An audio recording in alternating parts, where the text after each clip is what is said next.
देखिला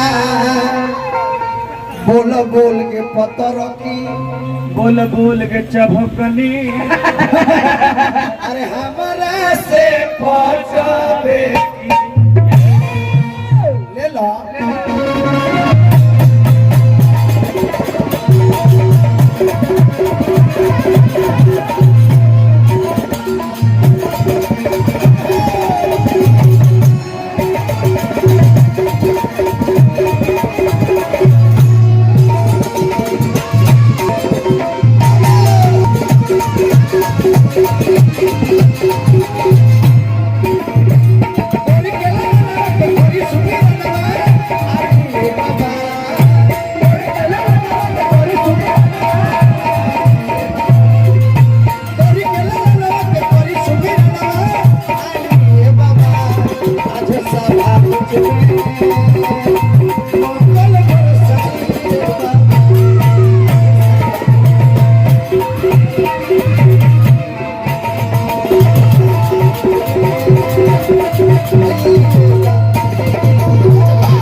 हर एक बीट लगी ध्यान दियो रात भर खाली बीटे उगलाए। हाँ जी तो रमेश भाई का क्या कहे कमाई पर जोड़ा बा ऑल इंडिया में हमने के परमिंदर भैया चरखा पटना वाले पारो रानी के हस्बैंड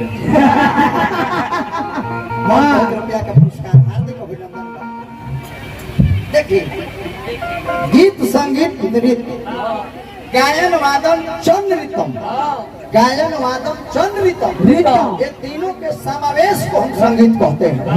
गीत बने गाना संगीत बने बजाना नृत्य बने नाचना नाचना कोई गलत बात नहीं है। भाव करना कोई गलत बात नहीं है। आज भाव करके नाच के खेसारी भाई कहाँ से कहा सही बात हो क्या कहे ए बाबा अरे पिया रे बधोती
गोस्वामी तुलसीदास जी हनुमान जी के बारे में लिखने और देवता चीतन धरई और देवता चीतन धरई हनुमत से ही सर्व सुख करई एगो शाकाहारी पूरा मांसाहारी के चंबर खराब कर दे। सही बात हनुमान जी भी अपना